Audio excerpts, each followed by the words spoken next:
fundamentally, great FP&A people, they empower people to make better decisions faster. 30% of S&P 500 CFOs that left their job left them to become CEO. The idea that 90% of CFOs are going to come from that sort of farm system, it just doesn't make sense in the modern world. It appears that CFOs tend to change jobs every 2.5 to 5 years, depending upon it's not a lot of good things come from working for psychopaths. There are some very successful CEOs who a lot of people think are psychopaths. You can make yourself absolutely miserable, especially as a CFO. You don't want to work for a company that was perceived as unethical. The best thing that an FP&A person can do, don't get bogged down in the numbers. Salespeople make a huge mistake not bringing CFOs on customer visit. It was the resilient leaders that kept their companies together and actually made them not just survive, but thrive. Where do you get started to become a better leader? The main thing I think that makes better leaders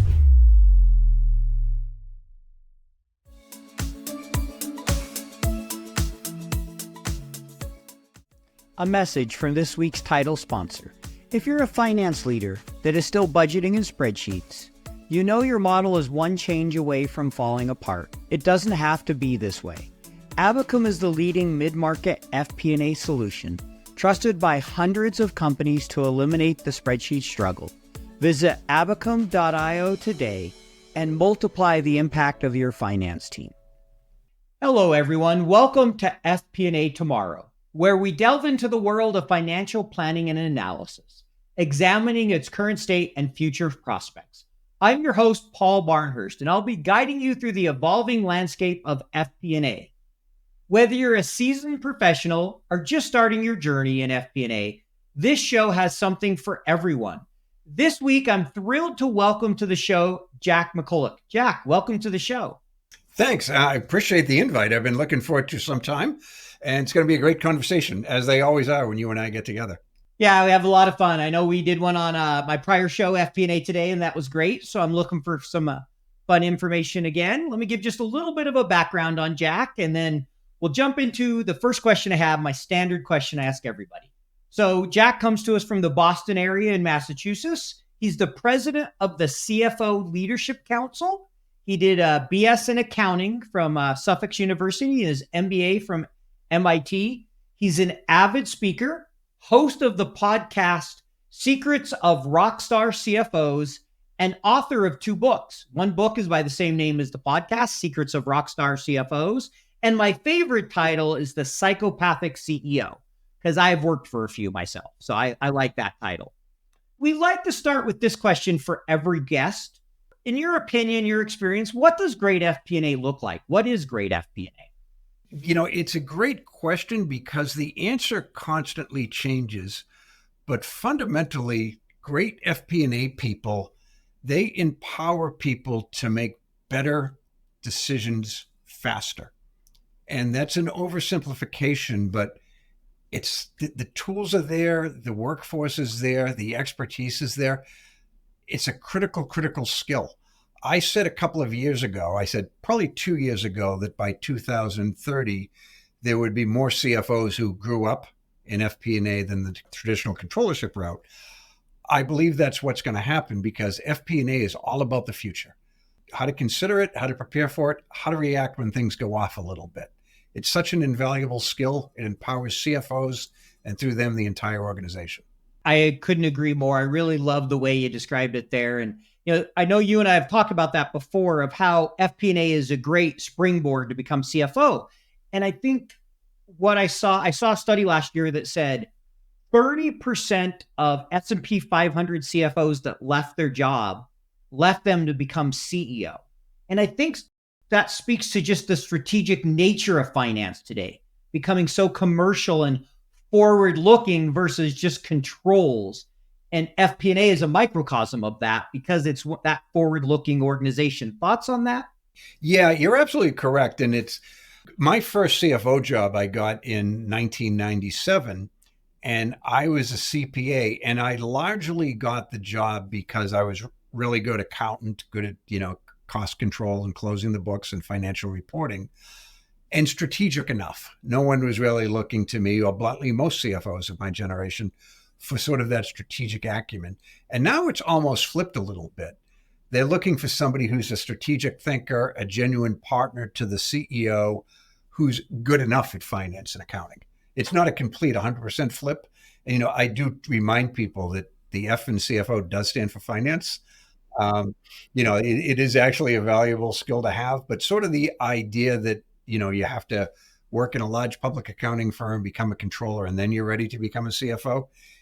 It still happens. And, if that's your career path, that's absolutely great. But the idea that 90% of the CFOs are going to come from that sort of farm system, it just doesn't make sense in the modern world. I agree with you. I didn't come from the accounting background and the CPA. I value accounting, and I think you have to understand it. Like you said, the F stands for finance, and it's finance and accounting. You need to understand how the books work, but you don't have to have been a controller or a CPA. You need a strong one as a CFO for sure, but it's no longer that requirement like it used to be. And I still see this occasionally. I applied for an FP&A role. This is like 5-6 years ago. And I remember they wouldn't interview me because I wasn't a CPA. I'm like, okay, fine, you're lost. Like you rarely see that anymore. Yeah, I've known so many people like that. The jobs that they're perfect for the job. They've done it. They've crushed it. Not a CPA, so they won't consider it. And it was just, kind of laziness, right? Oh, I got 200 resumes. I don't want to go through 200 resumes. So I'm only going to look at the CPAs. Suddenly that stack of 200 is down to 100. Oh, I'm only going to look at CPAs from large firms, 100 to 60.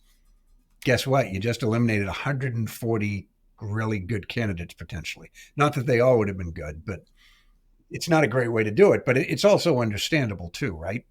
Who wants to read 200 resumes, particularly if you're not a finance and accounting person, right? So, yeah, you have to find some ways to filter it. And unfortunately, sometimes that criteria, you miss good candidates, no question. And so that's why you got to be really thoughtful about those type of things. If the goal is truly to hire the best person, but you do have to manage, right? Anyone who gets 500 resumes, you're not going through all of them. You're finding some method to trim that down because it's just not manageable.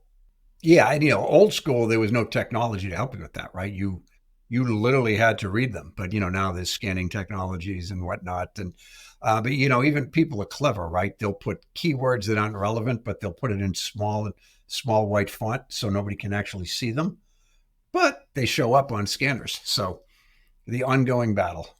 Not that I'm recommending anyone doing that. I know you're just giving me idea for my next job. I was going to do whiteout. I want to explain to 20-somethings what whiteout is. I'm not sure that that's a commonly... That's a good point. Nowadays, it's not whiteout. You turn the font white in the background. But I can still remember as a kid, the typewriter we had, it actually sat in my parents' bathroom because it was the only area we could fit it in the house. I can remember going in there, typing my reports as a kid on the electronic typewriter and whiting, backspacing, had a whiteout on the typewriter. But using the whiteout to white things out, or even sometimes literally when I got all done, realizing I had a mistake and just whiting it out, writing over with that white paint, basically. Hey, do you know who invented whiteout? I do not. Her son was famous. Do you remember a band called the Monkees? They had a TV show. Oh yeah, I loved that show as a kid. I think Michael Nesmith's mother invented whiteout. I think we cost just 2/3 of your viewers just dropped off. Random facts with Jack. That's what we're going to call this episode. Now, so I want to ask you, before we jump into how you crush a board deck, I want to talk about a board deck because I know you've prepared a lot of those. I wanted to ask you, how's your podcast going? You launched a podcast. I know you've had some great guests. Any favorite memories from the podcast? Like, has there been some questions you've asked or a guest that's just been really unique, or anything that really stands out to you that you're like, wow, I would have never expected that? Boy, I've had so many good guests, and I hate to snub people. I'll say one that I thought was really good was the CFO of Johnson & Johnson, because his father actually worked in the warehouse as a young man. And I think he had an aunt that was a secretary, as they called them back in the day, at Johnson & Johnson. So this is definitely, like Joe was a blue collar kid, grew up, Johnson & Johnson. It's in the day, it's like everybody in town worked there, right? They're just that big.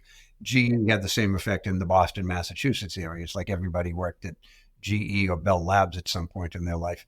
But it was like that. And then he grew up to, to work at, become the CFO of Johnson & Johnson. I thought it was just a great story.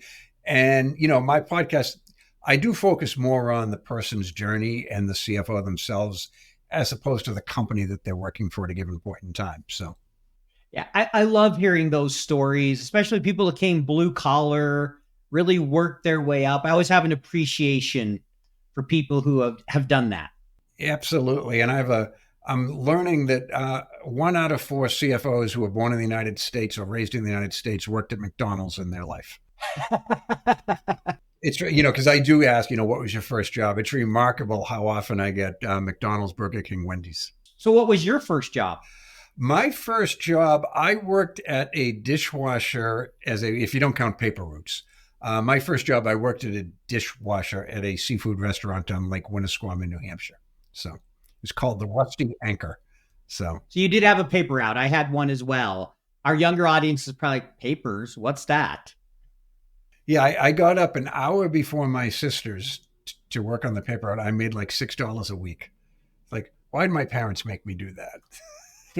My parents did it with pretty much all of my siblings. I think all 7 of us at one point had responsibility for the paper route. We probably did it for like 30. My dad probably did it for 30 straight years. We're driving people around a lot of times, depending on who it was. My sister always got drove around. I usually was on my bike. Yeah, I was a bike too. Yeah, my sisters, they had babysitting jobs. Back then, girls babysat, boys had paper routes. So. Yeah, I get it. My sister did the paper route, and I don't think she ever had to ride the bike on it. I'm like, hey, wait a second. But it was also early in the morning, so I get it. Yes. So. All right. So board presentations. In your mind, what's the key to making sure you put together a board deck, a good board deck? Yeah, I'd say the main thing, there's 2 things. First of all, understand your audience, right? If your board member is a group of scientists versus people who maybe are from a VC firm or who are CFOs from publicly traded companies or something like that, they're just going to have different expectations from what a CFO presents. It's got to be the same facts, of course, but it's how you present it. So understand the composition, the expertise, the level of financial literacy, and slightly different from that, their own perception of their level of financial literacy. I have found out that certain people think that they're financial experts, but they're not. And those are tricky to present in front of because they ask questions that they think are thoughtful and they're not. So really, it's the main thing. Understand the audience and then define clear objectives. Before you even start it, just say, okay, what is it that I want people to come away with, right? Usually the CFO, it's not cheerleading. You leave that to the CEO and maybe the sales and marketing people if they're also presenting on it. But it doesn't have to be a dull, uninteresting presentation either, right? If you're excited by the company's prospects, it's okay if that comes out during the presentation. On the other hand, if you have some concerns, this isn't the time to be a wallflower and keep those concerns to yourself. So it's a great opportunity. So define objectives, what it is that you want people to learn from your presentation, and always keep in mind the presentation is about the audience. It isn't about you. And finally, send it in advance. I learned this the hard way. You should, just as a good practice, you should be communicating with your board of directors regularly. I'm not saying daily, but there shouldn't be surprises at a board meeting. So, if your company missed its numbers by 5%, they shouldn't be learning that at a board meeting. They should have learned it at the board meeting the month before in a conversation or something. I did do that once. And it's like, why am I hearing about this now? I might have been able to help you. I might have been able to play a blah, blah, blah. So, no new information. It's a platform to discuss information that everybody has had an opportunity to review before the meeting. So how often should you be communicating with the board? Are you giving them like a monthly package? Like, how do you think about that? I know you have your occasional board meetings, often quarterly for companies, but you mentioned, no surprises. So is it just sending them the financials monthly, or how do you think about making sure they're aware before going in the board meeting? Is it just getting them the deck ahead of time, or how do you think about that? Yeah, I encourage CFOs to, at a minimum, meet with the audit committee members, each one of them, preferably one-on-one. But again, if there's 5 of them, that might be a bit time consuming. But occasionally meet with them one-on-one just to go over things without the CEO on the call, by the way. You're not doing it behind her or his back, but just, their presence might inhibit candor. It might prevent them from asking questions that they want to ask of you. So you should proactively communicating with your board members between board meetings. Now, and the other thing is, if you have 12 12 board members, you should probably meet with each of them, again, one-on-one over Zoom or whatever, 2 or 3 times a year. There are companies that have 30 or 40 board members, and if you were just meeting with them 2 or 3 times a year each, you wouldn't be doing any other work, right? So you've got to balance it a little bit, but there's such, it's such an important relationship, and they do represent the owners of the company, right? And they're a very underrated resource for CFOs too. The VP of sales should call them, because if you're trying to reach a customer, board member might know a board member at that company. You want advice, you need a connection, whatever. The entire C-suite should feel good about reaching out to its board of directors who invest in the company to make you more successful. I really like the point where you emphasize, look at them as a resource, because I've heard that where, the board member knows so-and-so, and we got this customer because they introduced us, right? If your board members are cheerleaders and helping you, there's customers they can introduce you to, there's things they've been through, or they can just be a sounding board. There's a reason they're on a board, and it's not because they haven't done anything in their career, right? They're going to have a lot of experience. Yeah, occasionally get one who's on the board because they have a rich parent, but well, sure, you always have one. Sometimes you have a CFO that has a rich parent. Yeah, or in my case, just because I was so good looking that I didn't have to put in the work to get the role. So yeah, I wasn't going to say that. I mean, your looks speak for themselves, but yeah. And I can say something like that because this is a podcast where most people won't actually know what I look like. So trust me, I'm handsome, everybody. So. But yeah, so it's really such an important relationship. And the side bonus there, Paul, is most CFOs, and there's a lot of data that's contradictory, but it appears that CFOs tend to change jobs every 2.5 to 5 years, depending upon whom you ask. So, it's really good if that's the case, if you have a board member with whom you have a really good relationship with, not only for the reference, but for your next job. I don't know, and you know different people than me. I don't know anybody who's only on one board. Every board member I know is on 3 or 4 boards, right? So, you just go to them and say, hey, Paul, I've loved being part of this company for 3 or 4 years. I think it's good for my personal growth. By the way, I think you might benefit from a fresh perspective here. Looking for my next CFO job. Who do you know? So not only those companies, but each one of those companies has 6 board members. It's like, hey, Mary's with a hot startup. You might be perfect for that. Let me introduce you to her. If you don't have that relationship, they're not going to go out of their way to help you, no matter how good you are at your job. Now, the real question is that a hot AI startup? Yeah. There's 1 or 2 of those out there right now, right? So, yeah, one or two. That's probably. I think that you make a lot of great points, because at the end of the day, job and work it's a relationship business. Whether you're finance or sales or wherever you are, it's so important to develop relationships, as they'll help you in your career. And not just because they'll help you, we should develop good relationships to be good people, but there's so many other benefits in that, networking and really learning to know your board and develop that strong relationship. Yeah, I mean, being nice is its own reward, but yes, it also does have some benefit to it. So yeah, exactly. The next question I wanted to ask you is, how do you balance, you mentioned you don't want to be a cheerleader. So how do you balance optimism versus reality? You don't want to come in and be Debbie Downer either. We've seen kind of both extremes of that. So how do you balance that with the board? Because you want to make sure you're transparent. Any advice around that?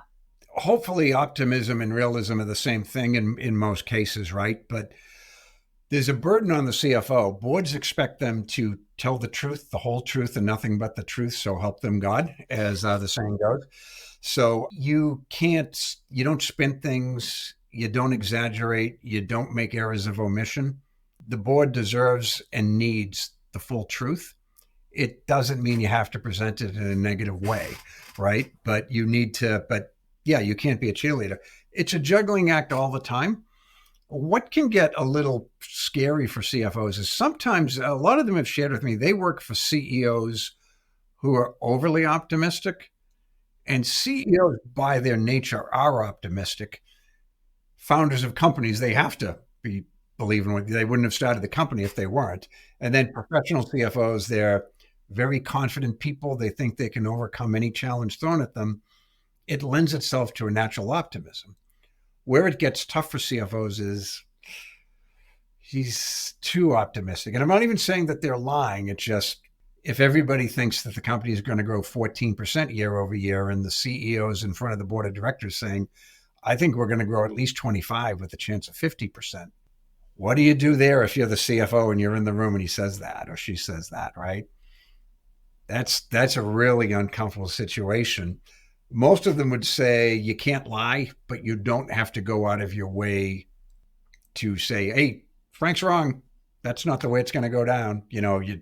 If you're called on, say a silent prayer if you're into that sort of thing, that you won't be called on. But, if you're called on, you have to tell the truth. But as long as it's a difference of opinion, most people don't think that you have to go out of your way to give your opinion. The issue is when it becomes to the point of it's just an irresponsible opinion. And now a word from our sponsor. The FP&A process is broken. You know it is, and I know it is. Putting together management reports takes forever. There is a growing demand for operational insights, and running scenarios or preparing budgets will inevitably break your spreadsheets. It doesn't have to be this way. Abacum is the leading mid-market FP&A solution, empowering hundreds of finance teams to eliminate their spreadsheet struggle with automated reporting and forecasting. With Abacum, finance teams can see every financial and operational KPI in real time, forecast revenue more accurately, build headcount plans, budget their spend more effectively, and run any scenario with just one click. Abacum is the most scalable FP&A solution for finance teams. If you want to double your output, half your reporting time, forecast your performance, and become a strategic partner to your business, visit abacum.io today. Sure. If hey, that's just not possible, right? Yeah. It's one thing to be optimistic. And so it's like, hey, that's a great number, that we do have some reservations about achieving that or whatever it might be. So people realize, if you're asked, hey, there's real concerns. And if it's completely wrong, sometimes you have to manage that. It's never a fun one when it's like, no, that's just not right. Yeah, exactly.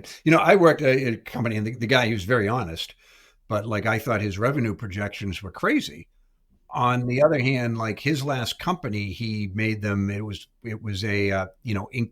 50 company. It was the fastest growing company in Massachusetts. He took them public, and they had a $6 billion market cap at a point not a lot of Massachusetts companies of that age had a. So who am I to say that he's overly optimistic, right? I might have felt it. And if a board member called and said, what do you think of this? I would have been truthful, but sometimes you got to have faith in the CEO's vision. And by the way, if you don't, maybe it's time to polish up the old resume too. And it doesn't require lying. If you just, hey, she's not the one, he's not the one, whatever. You don't belong there. You need somebody that you can believe in, that you can stand behind, that you think will get you through the rough times, and that you want to work for and build something great with. I agree with you. But what if they're a psychopath? Yeah, that happens once in a while. Good luck with that. Because as you know, I did write a book on that. The quick advice is, if you're convinced you're working for a psychopath, maybe start to make the graceful exit. So it's not a lot of good things come from working for psychopaths. However, one thing I've learned since I wrote the book is a lot of people associate psychopaths with evil. And often that, in fact, is the case. However, they're not inherently evil. Their biggest thing is they just can't, they have absolutely no sense of empathy. Everything exists for their benefit. So, they're not crushing people because they get any pleasure from it necessarily. They're just, this person's in my way, so I'm going to remove them. And if it ruins their lives, they'll do it. But yeah, I've known several people since I wrote the book, who worked for psychopaths. None of them look back on the experience fondly and say, but it was difficult, but it was a growth time for me. I'm glad I did it. I haven't had a conversation like that yet. And yet there are some very successful CEOs who a lot of people think are psychopaths. So, one was Steve Jobs. A lot of people have thought he was a psychopath. Probably the best CEO of our lifetime, don't you think? He has to be right up there. If he's not number one, he's top 2 or 3 for sure. Yeah. There's, history. There's, Henry Ford, Steve Jobs, Bill Gates. I think Elon Musk is probably in that category now. A handful of others, but not too many. So I agree with you. And so, yeah, I think when we talked last time, I remember you mentioning Steve Jobs as an example. And it's a tricky in that, yeah, could you learn a lot from Steve Jobs? Sure. But if it's a unhealthy work environment, is that where you want to be? Everybody has to decide. Yeah, you can make yourself absolutely miserable.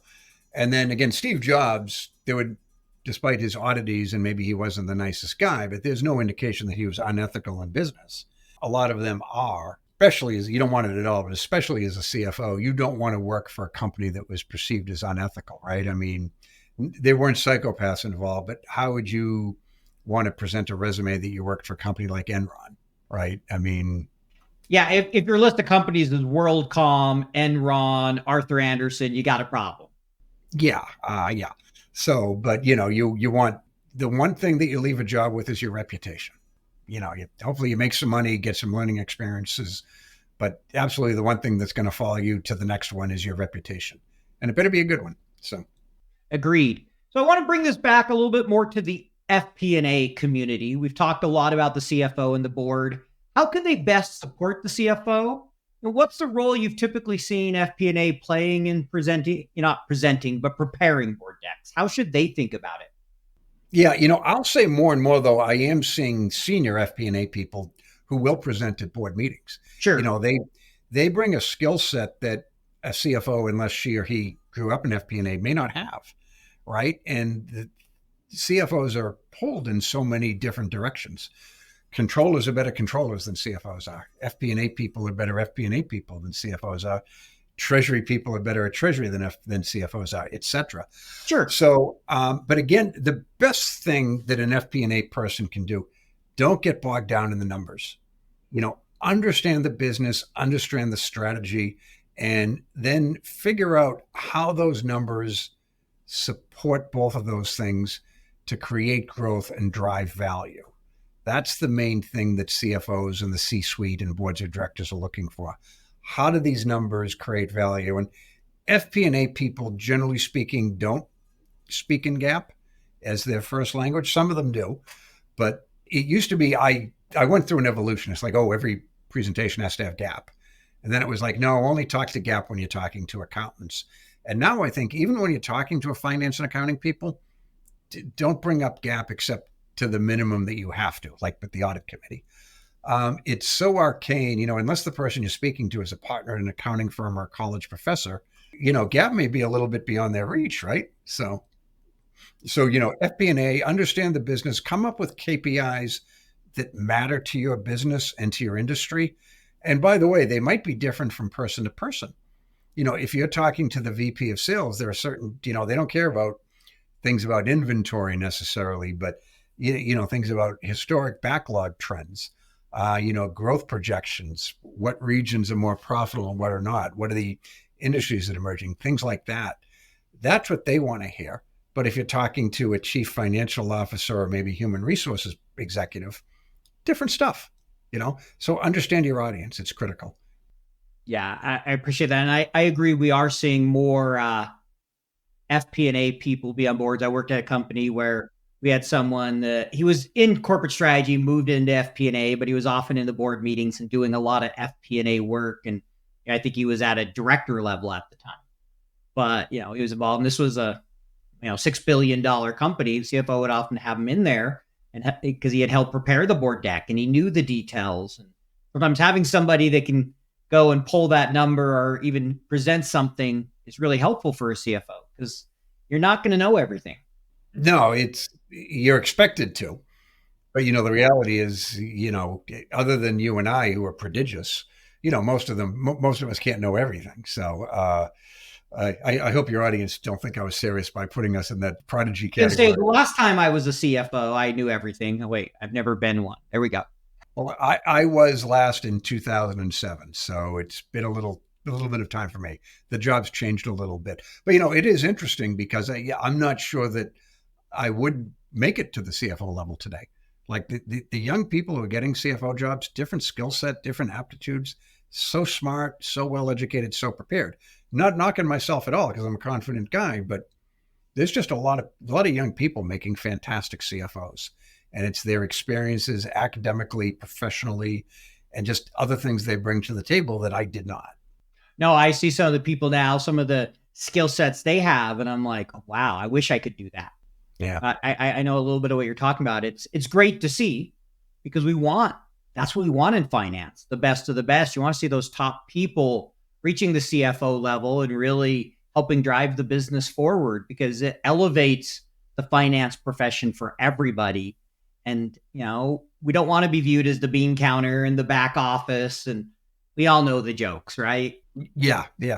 Exactly. And I mean, when I was young, the jokes were, brutal.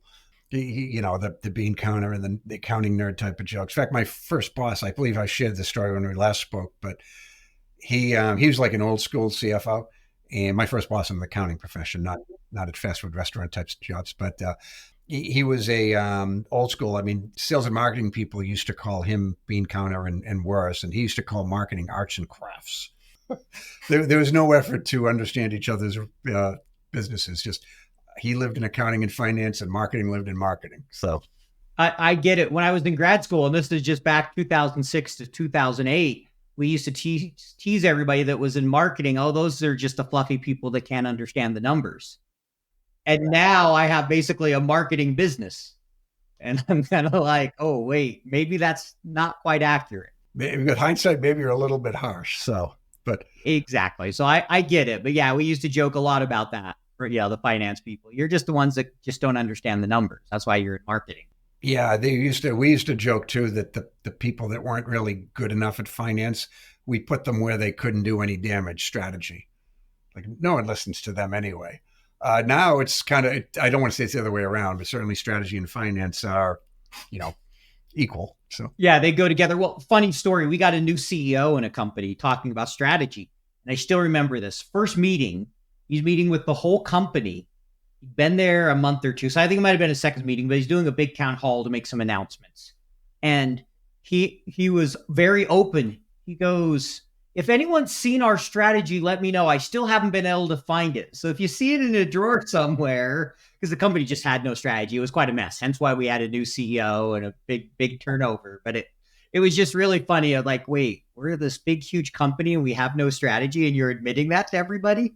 Yeah, I don't know if you give kudos to that person or not, but sometimes the people who are blunt, they just shock you into action though, right? So he was actually really good. I was impressed. But yeah, it did surprise me, because you generally don't expect to hear that in a town hall to the whole company.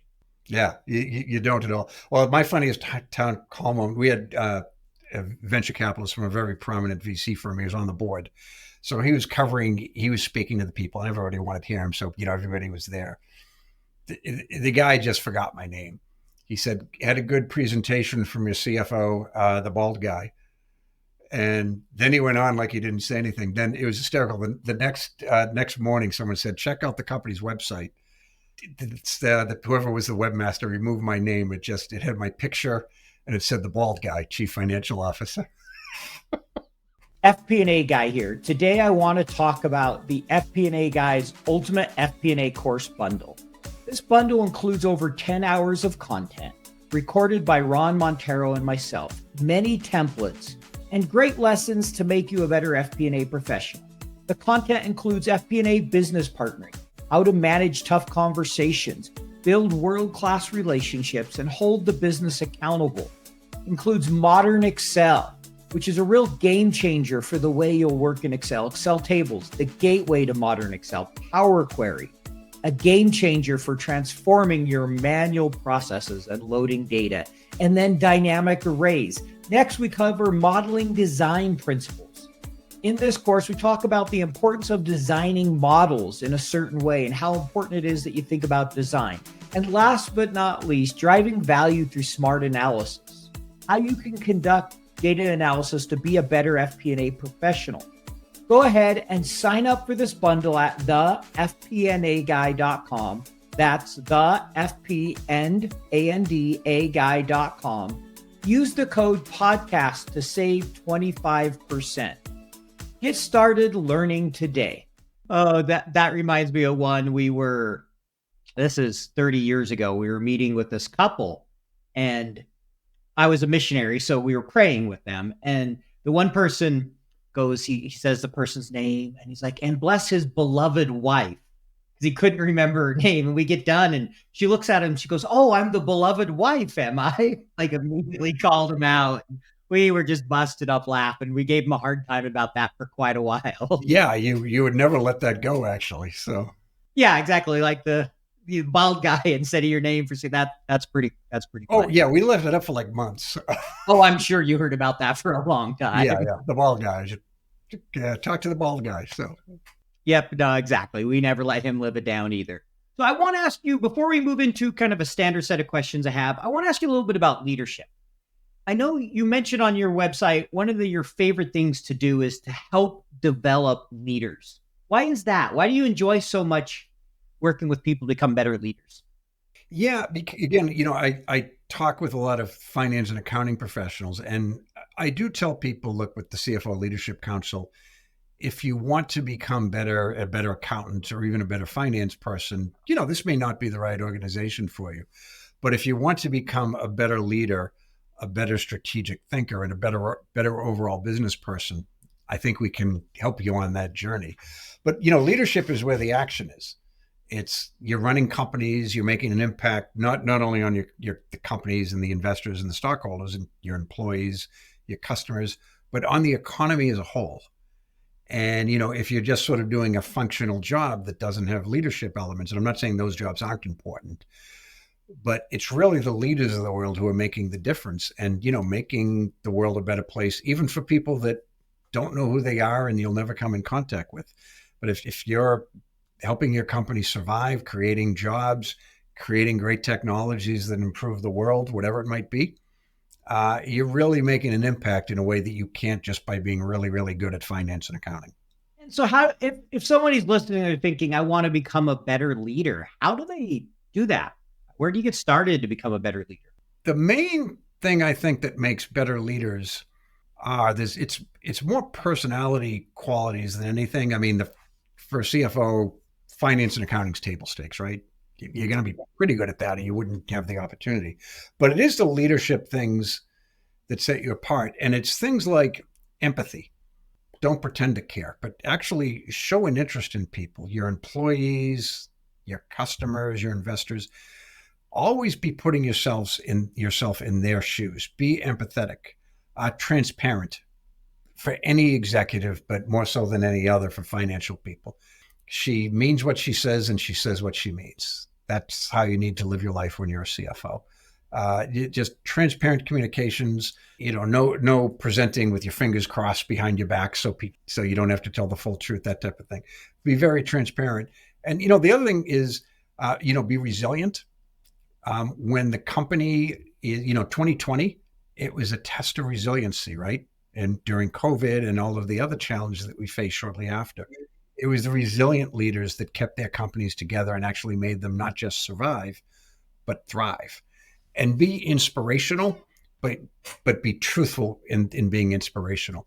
You want to inspire people to take positive action that's in the company's best interest and their own best interest. So again, sticking with the COVID thing, people wanted to hear from CFOs.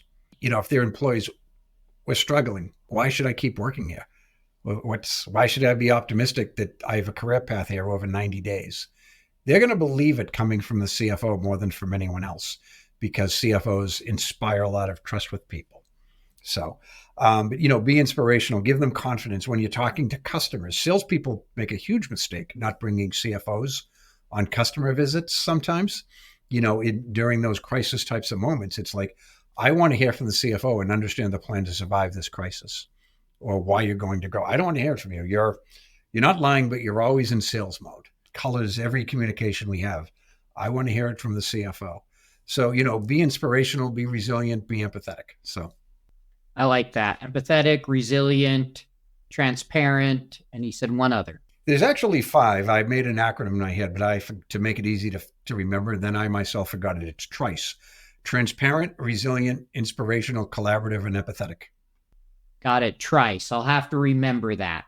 hopefully I won't forget it in my head. We'll see. I mean, we are perfect, right? Isn't that what we said? We know everything earlier. So No one is, but you and I are giving it a run for the money. So something like that. All right. So I think we'll move on to kind of the standard questions we like to ask during each episode. I have a few standard FP&A questions I want to ask. Then we'll do some where we get to know you a little better.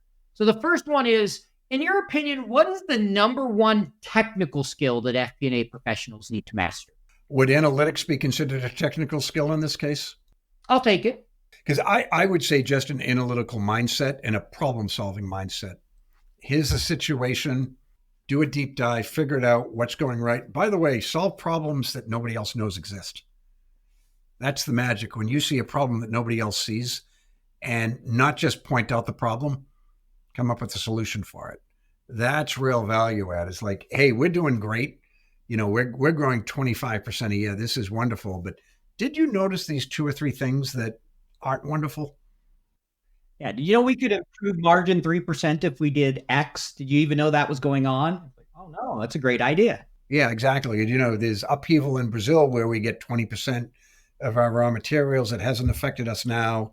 It's going to affect us in 6 months. We need to get an extra source, something like that. So yeah, 100%. That's a great, I like that one. Great point. What's the number one soft skill?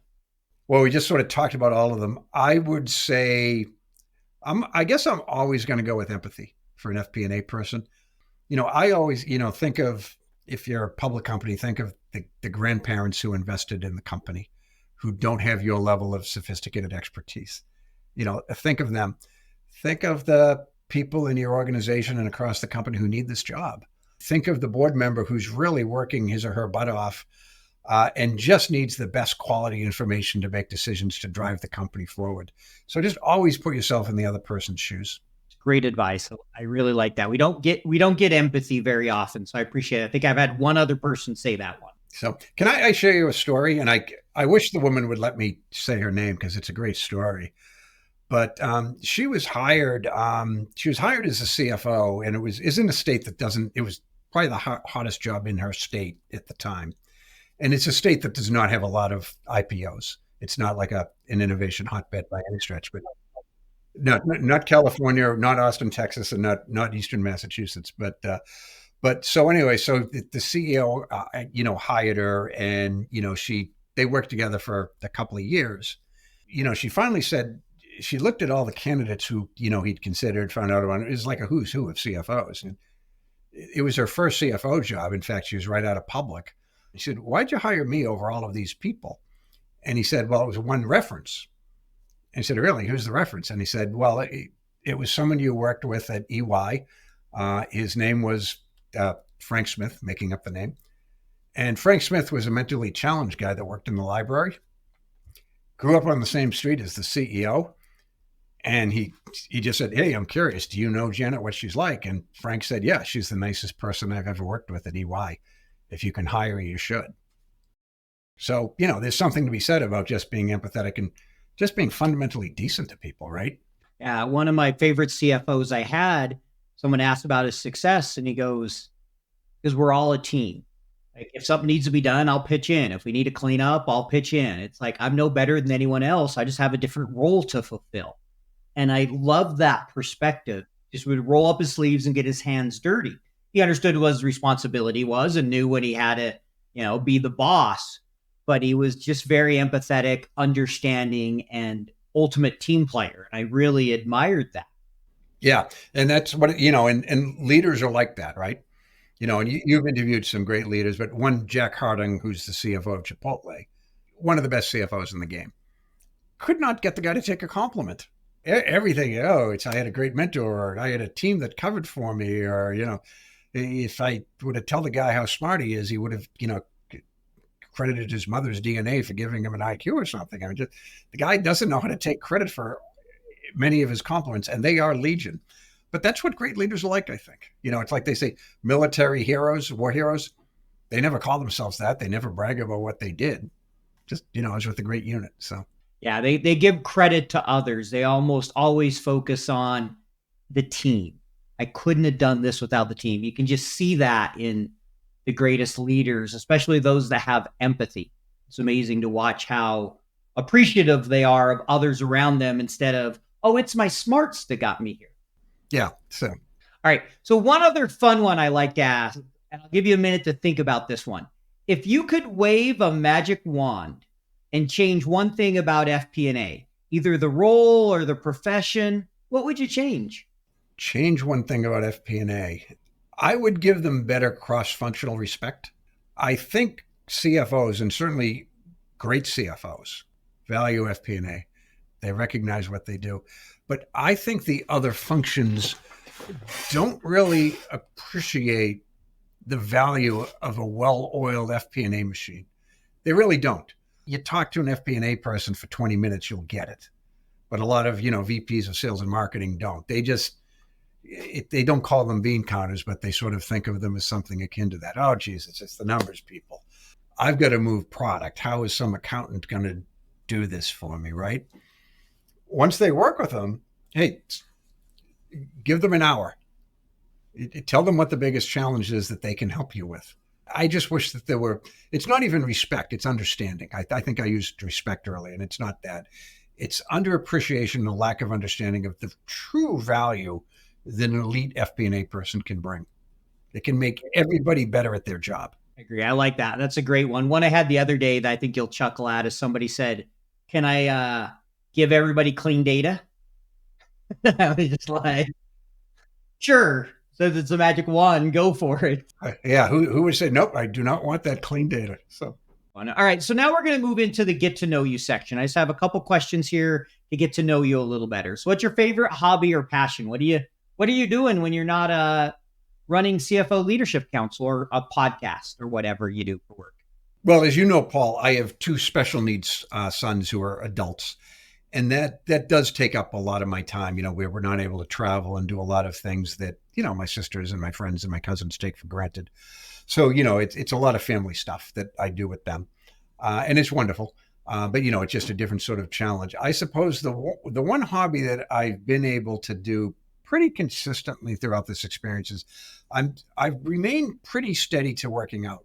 It sort of anchors me a little bit. When I have a bad day, there's nothing quite like just going to the gym, blaring my rock and roll music, a little AC/DC, a little Guns N' Roses, and, lifting heavy weights as I define them. They may be, what I think of as a heavyweight may be a little bit different than it is for you. But just going to the gym, or even I stink at it, but I do yoga. I don't know that I'll ever be good at yoga, but I do understand when people tell me the mental value that the exercise brings. So sounds like exercise, getting that time for yourself to really exercise, get some sweat, just feels good and allows you to. Even if it's only for the length of the exercise, it makes the problems go away. So yeah, I've been getting back into running a lot. That's always been my exercise, and I notice the difference when I run versus when I don't. Oh yeah, I can because I get busy periods where I don't want to say I can't, but I make excuses not to. I could find 20 minutes, but actually I won't turn the camera, but I'm looking right behind me. I bought a little one of those dumbbell towers. So I have it literally, it's just in my office. So, like you with running, you can get a run at if you're running, it's not the best workout, but you can get a workout in 20 minutes, right? It's better than not doing anything. And I've got my dumbbells. I can get a total body workout in with some moderate weight dumbbells. 20-25 minutes is all this takes. And, you make it work, right? You make it part of your lifestyle if you want to. That's just it. If it's important enough to you, you find a way to do it. We always talk about, I don't have time. And the reality is we choose not to allocate the time at the end of the day. Yeah, I remember President Obama said that he missed like 11 scheduled workouts in 8 years. I think likely I've heard other things about other presidents, but I think he likely was busier than you or I or anyone likely to be listening to this podcast. So yeah, and it just shows it's all about priority. Like yeah. I know someone has said, they asked him, when's the last time you missed doing something? And it was something that was very important to him. And he's like, oh, it's been 20 years. And so I'm like, okay, that's why he's as good at what he is in that area, because it's a priority. He does it every single day. So it's just a matter of figuring out how you make it a priority. Yeah, exactly. You're going to run into your no sleep till Brooklyn moments where you've got a task with a very tight deadline and you can't miss the deadline no matter what. And you're going to give up anything that's non-essential. So, but those are few and far between. Correct. Hence the 13 or whatever number of days it was. You have a war crisis. It's like, I probably can't go on my job. Yeah, I probably can't golf today. So, all right. If you could recommend a book to our audience, what book would you recommend? I mean, other than yours. Dang, I thought it was are you thinking a business book or just any book in general? Can be any book you think would be beneficial to the audience. Doesn't have to be business. Okay, boy, I wasn't thinking that one through. From a fictional standpoint, my favorite book was one I read in high school, and it was The Catcher in the Rye. Okay, yeah. Holden Caulfield. That was the first time I read a book that I actually identified with the character. Smart, but a little messed up. You had trouble fitting in. That was kind of me in high school. So, I definitely recommend that book or one that a fictional character that you can somehow resonate with. In terms of a business book, I likely have it right here. How about that? So CEO Excellence. It's written by a team of consultants from McKinsey. Carolyn Dewar is the only one I've ever met. Brilliant, as you might guess. It is a great leadership and strategy perspective, even if you're not a CEO and even if you don't aspire to become a CFO. It'll just make you think of business, in a different way than you otherwise would. So great. Appreciate that. If you could travel anywhere in the world, going on a trip tomorrow, where would you go? Favorite place I've already been is the Canadian Rockies. Absolutely loved it. It's breathtaking. It's peaceful. Friendly people that live there. So I would go back there for sure. But if it's a new place, my wife and I, we wanted to go to Polynesia, and then the kids came along, and then we just never had the opportunity. So at some point, I'd like to just take 2 weeks off and go to Polynesia. That'd be a fun one. That's a good one. In Canadian Rockies, I haven't been up there. Obviously, I live in the Rockies for the U.S., so yes. I get to enjoy those mountains. I just did Vancouver, so I did get to see the ocean with some mountains, but a little different than the Rockies for sure. So that'd be fun. Vancouver, it's tough to believe that's a real city. It's so beautiful. You feel like you're on a Hollywood movie set. Yeah, it was gorgeous. We did actually an RV trip and did all up along the coast and the mountains. Oh, nice. Saw some of the national parks, rainforests. It was fabulous. All right, last one. If you could have dinner with one person who's alive in the world, who are you going to take to dinner? Okay, I won't say my wife. We've had that a few times. Yeah, a person that I'm absolutely fascinated by is Neil deGrasse Tyson. And, for one thing, one of the most brilliant scientists of our time or any time. But when you listen to him speak, you wouldn't know it. He's he comes across as a very normal type of person, very regular, very genuine, very nice. I would think 90 minutes to pick his brain, get to know him a little bit, get his insights. I think it would be just an absolutely fantastic experience. Fun. I'll be a fly on the wall for that dinner. Well, if you can set it up, you can join us. So, all right, there we go. I'll see what I can do to set that up. He's not in my circle of influence, but maybe I can find him somewhere. Jack, thank you so much for joining us. Really enjoyed chatting with you as always. Love the advice you provided, empathy, importance of board decks, transparency, all the different things we talked about, leadership. And just have one last question for you. If our audience wants to get in touch with you or learn more about you, what's the best way for them to do that? Sure. I'm actually a text maniac.